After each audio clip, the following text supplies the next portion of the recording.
how you doing, how you feeling? Welcome and welcome back. I am Loki Hippy. If you're new here, I'm gonna need you to subscribe. It is free and I appreciate it so very much. Today I will be teaching you guys how to make a typical Nigerian jollof. Now there are many different variations and recipes of jollof rice in, I believe, West Africa. It could be in other places too, but girls, Nigerian jollof. I know there's Ghanaian jollof. I know there's a couple different kinds of jollof.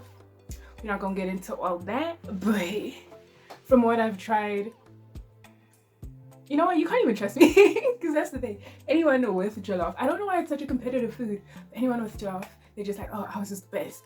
So I'm not gonna tell you Nigerian jollof is the best, but it's good. It's real good. I actually recorded the clips you're about to see on Christmas. Yes, baby, it's almost June. I recorded that on Christmas because my mom was actually working on Christmas and my dad had this really sweet idea to bring them food, just surprise them with cake and food and whatnot. And it was a really nice idea, but your girl did all the cooking. Your girl did all the cooking. This was Christmas. But it was really sweet. They were really happy. So let's get into it, okay?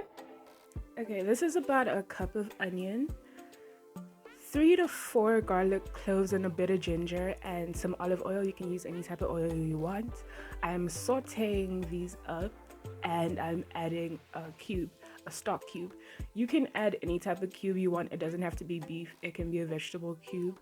And then paste or puree. I don't know the difference between tomato paste and tomato puree, but you want to fry all this up on a low heat for a couple of minutes. Next, I'm adding a real stock. You don't have to add stock if you added a cube. You don't have to add a cube if you're using stock. I'm using both because flavors, baby. And this is that was like lamb or beef stock.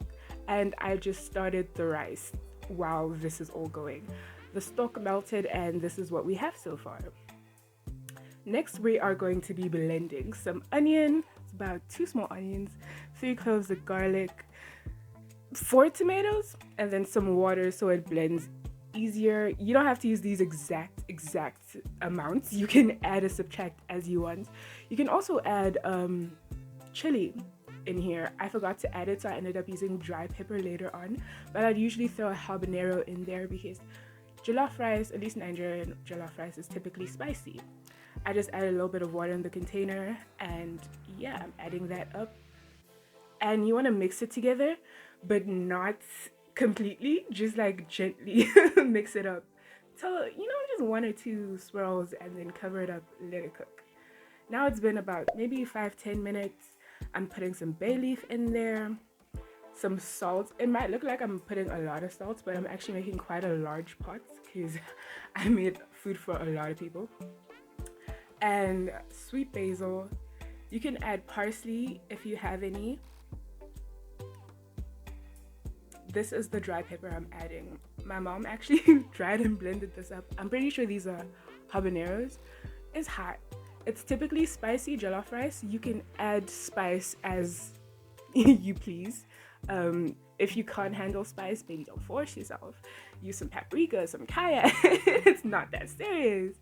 So yes, I'm just letting this sauce cook. And yes, the rice has been cooking for about maybe 15-ish minutes.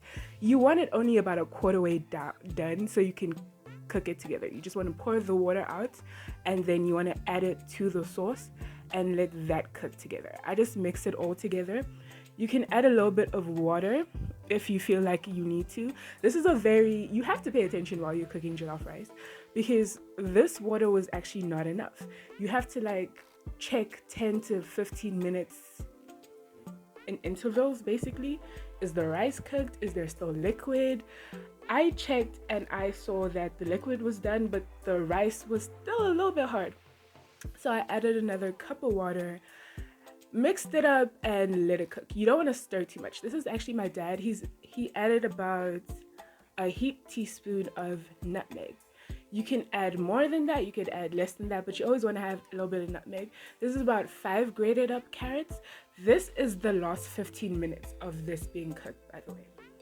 The last 15 minutes you can add grated carrots. Obviously, you probably will be making a smaller amount. So you can use 2 or 3 carrots, just grate them up and add them in with the nutmeg in the last 10 to 15 minutes. This was already pre-cooked chicken, that we added to like heat up and also, you know, flavors. But like I said, you don't have to use any type of meat if you do not want to. It could be completely vegan if that's what you kind of do. Okay, that's my dad.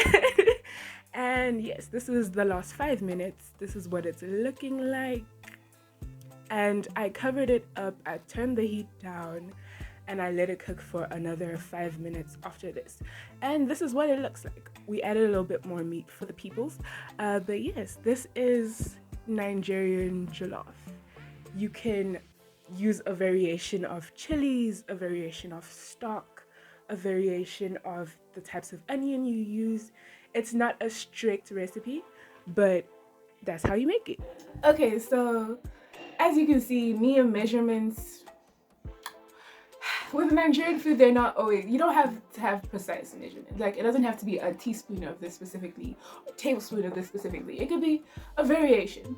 And yeah, it was good. Okay, your girl had seconds and thirds that day. It was slapping. Okay, let me know if there's any other Nigerian dish or just dish in general you want me to show you guys how to make. Let me know if there are any other videos you want to see from me. If you like this video, make sure to like this video. Social media is in the description so you can check that out. And yeah, I hope you're good.